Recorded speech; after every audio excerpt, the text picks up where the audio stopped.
Welcome, everyone.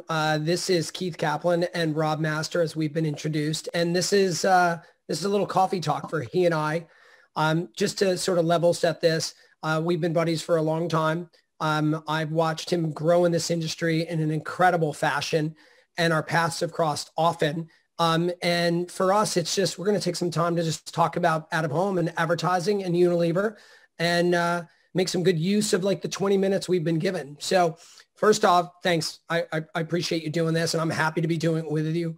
The thing for me that I really want to talk about right out of the gate is we have both gone through COVID as people that have acquired COVID early on.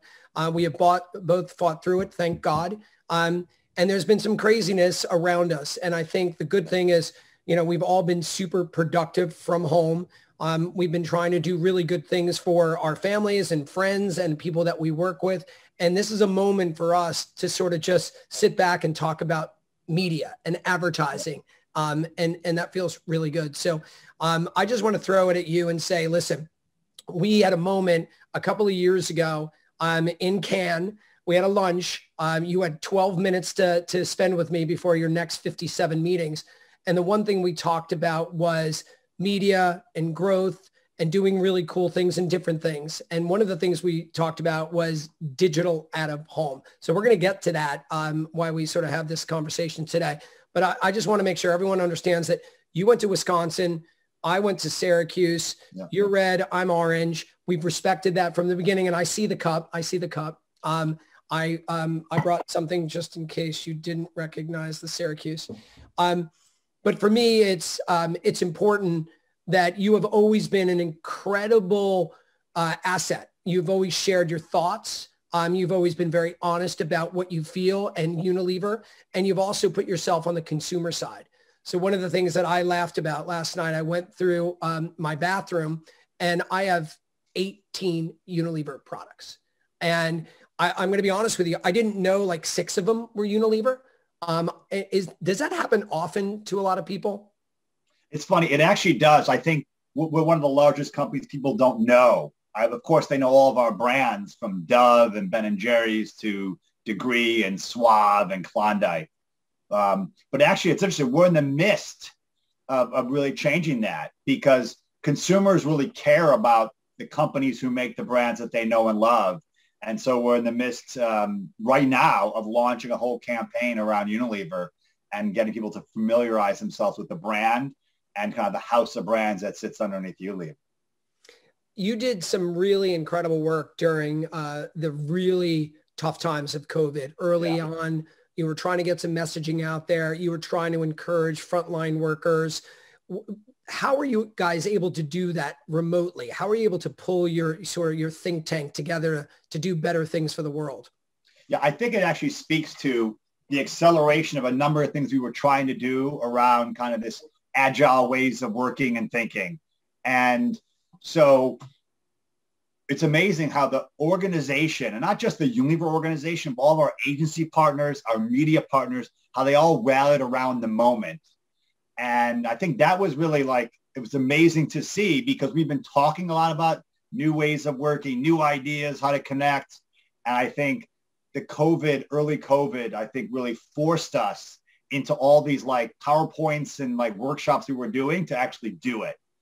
And so I think that was a remarkable way of kind of operationalizing things we've been talking about. And actually, we launched this program and we're actually on the eve of the 2nd anniversary of this, we called our Day of Service. So we launched this program last year called United for America. And interestingly enough, out of home and digital out of home was a big part of that. And what I loved about it was, the other thing about COVID is I'm out walking my dog, Bucky, by the way, and I live in a big media town. And so I'd see people along my walks and they would see me and text me. I saw you on the street. Let's go for a walk.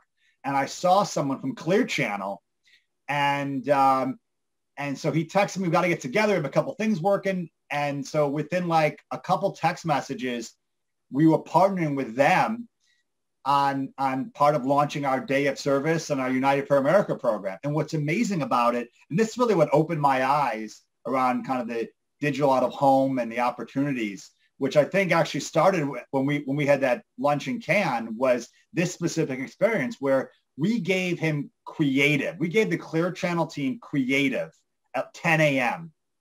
And by 11:30, around the country, our creative was up in like 25 different cities, which I think just speaks, I think, to the change and I think the opportunities that are ahead for this platform, which I think is so exciting because obviously historically it's like, you have to like get a staff and a crew and they have to like put it up on a billboard and book the time. And this was like literally 10 a.m. we sent them the creative and within an hour plus we were across all these cities, which I just think was amazing.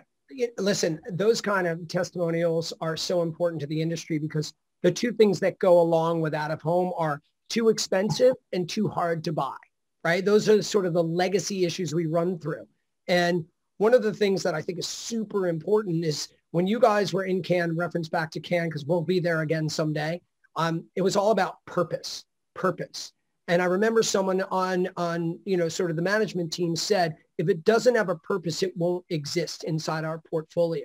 And I love that. And being able to get that kind of content, that messaging at a moment's notice to a group of people around the world, whether it be the US or any other market, was really important in being able to change that creative. What's even more crazy about that is I always often say that out of home is a 200-year-old startup. And by the way, an old business.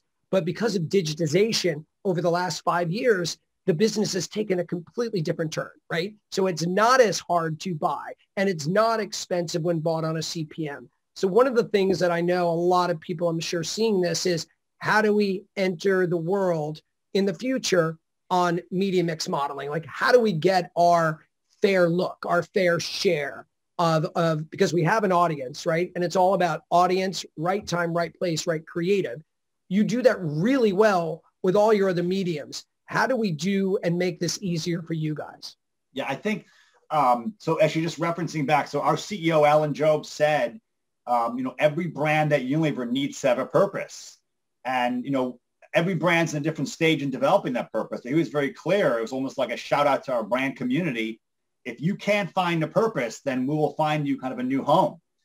You won't be at Unilever. And so I think, the great news is we are a purpose-driven organization and brands continue to evolve their purposes. And it's not all like this super serious. In many cases, it's just bringing movement and love and laughter to consumers. So, I think another, good example of that purpose brought to life and like why, again, I think we've been much more engaged in out of home is also in the early days of COVID, we launched this campaign called Dove Courage. And it really was a salute to all the frontline workers in hospitals, the nurses and doctors. And we had powerful imagery and creative, which showed when they took their masks down, the marks on their face and the courage it took on the front line. So what we did was we did a big campaign, but we actually bought digital out of home around outside hospitals all around the country. Again, I think, connecting with that consumer group and that to like pay homage to them, to what they do. And so I think that speaks to, the ability in the future of digital, out of home, which I think, as you said, digitizing. We're looking for quality inventory, places to show our sight, sound, and motion advertising, or just frankly, sight and motion. And I think the opportunity to connect with such specifics, locations, and day parts, and I think is a huge opportunity that I think the out-of-home industry is now just waking up to. As you said, a 200-year startup that's reinventing itself. And so we look at this as like, when we think video neutral, so when we think about whether it be on YouTube or on NBC, why not on a out-of-home player with a digital screen at a bus stop or in Times Square or on a highway billboard where we could buy and provide in a simple way on a CPM, that brings our beautiful creative to life. So I think that's one of the exciting things for us is to really reframe and rethink out of home in a much more almost like video neutral way on par with some of these other channels. in your time over COVID, was the strategy equally thought through in each country? I mean, US obviously had its divide, meaning you had the Southeast, treating COVID a bit different, and then the Northeast. And then we came up with this sort of idea on the media side, which was like regional, national, right? Yeah. Pennsylvania, New York, New Jersey, Connecticut treated it a bit different than Florida. Did any of that come into consideration when you were thinking about media spend or even your planning? It's actually a great question. And yes, I mean, listen, we're the number one marketer in deodorants. We're the number one marketer in hair care and styling. And so these are all products that I think ebb and flow with COVID and lockdowns and reopenings. And so we're looking at regional differences and how they were local governments and frankly, the population at large was kind of embracing and adjusting to these nuances. And so, we definitely were looking at, and actually in some cases looked at out of home in some markets versus others and said, there's not traffic there yet. But frankly, in Texas, Houston, there's a lot more traffic and people going to malls. So that's a place actually that makes more sense than frankly, New York at the same time. Right. So it definitely was something that we're looking at. Then I think listen, we're living through an extraordinary, unusual time. But I think the same application and thinking applies because frankly, what's hot or trending in Houston may not be as relevant or trending in LA or San Francisco or Chicago. And I think our ability to adjust, whether it be the flavors of ice creams we're promoting or the hairstyles, the updo versus something else in a different market, I think is something we could be much more attuned to. And, the digitalization, our ability to target that way. And again, send creative at 10 a.m. and then have it up in an hour, I think is an amazing opportunity for us as a marketer. How did you deal with information flow? So as by example, I remember a conversation 5 months ago. It was regarding the New York City subway system. And one of the comments that was made on a call was nobody's on it. But in fact, we knew there was only, I think there was 1.82 million people on it on a daily basis. And what we needed to do is put it into perspective for people. So yes, it is down from 5 million a day. But if you wanted to reach 2 million people in one day, and you wanted to convert that to Madison Square Garden, that's 60, 70, 80 live shows. Now, I'm a sports junkie. I'm a music junkie. I don't see that many shows in a decade. Yeah. So part of the information flow, I felt like we had to overcome giving you guys the right data sets, right data tools. Was that helpful? Did that get to you during COVID? No, we definitely were looking at information from the industry at large, or you as our agency were providing us with details, because I think the other amazing thing is this digitization. Like you have like a traditional billboard. It's not to listen, a traditional billboard still has value. Is not to say that at all, but I think the ability now for you to put technology that powers some of this out of home to tell us like the traffic flow, such details on like time of day, I think really has empowered us. And actually we used it, which is why we made decisions on what we were doing with creative and placement, both in out of home when we did that program, but also just, our broader media buys and creative use based on details we get from, our agency partners like you as to like what the numbers are and in perspective. In some cases, like, if the value was there, whereas normally 5 million people for 2 million people, and like there was a value to be had there, then that's something we would consider. But certainly the numbers that you guys provided was helpful in making decisions. And I think will be going forward. Well, I listen, I'm going to also give you guys some real props here. You work so well with Mindshare and Kinetic.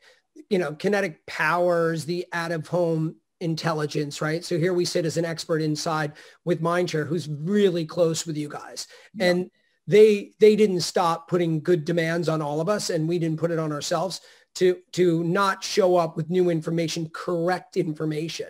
So what we didn't want to do is let a fib told twice is the truth. And we couldn't let that happen. No one's on the road.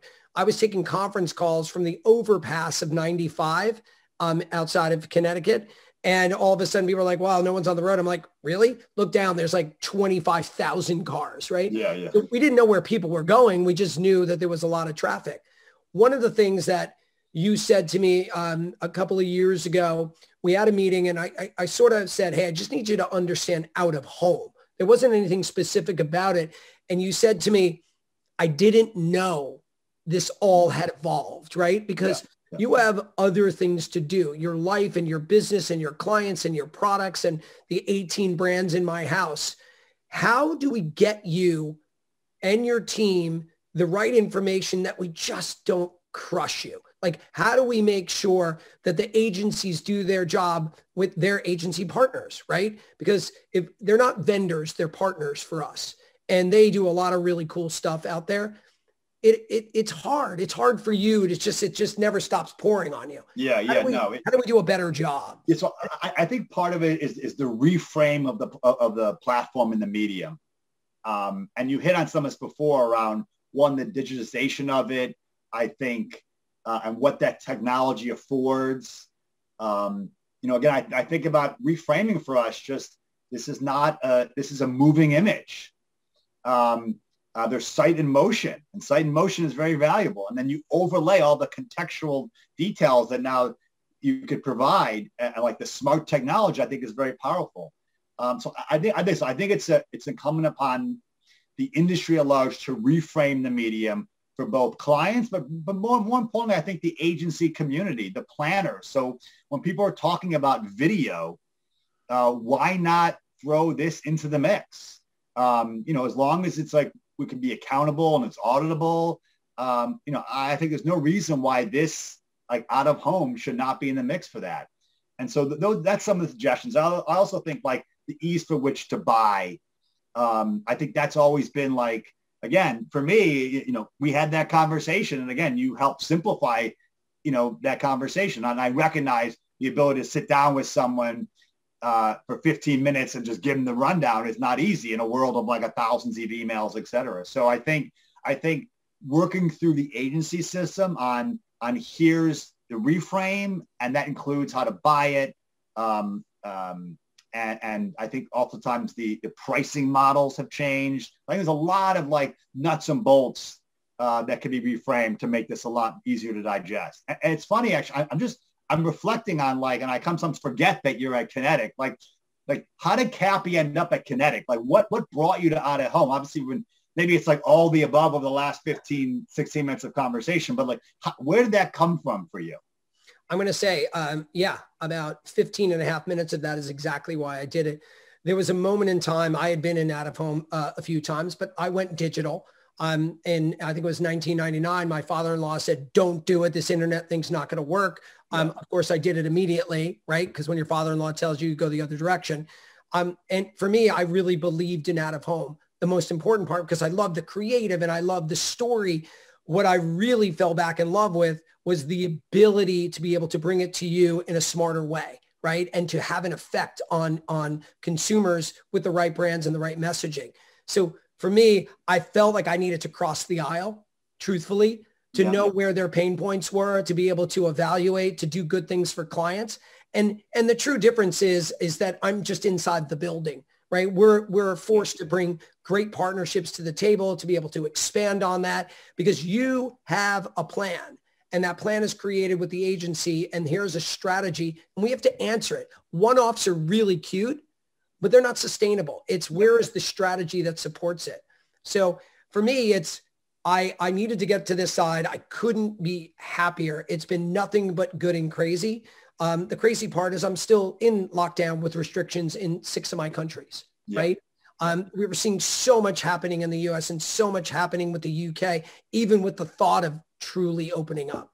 I'm going to leave you with the last question of, will you travel like the crazy man you once were?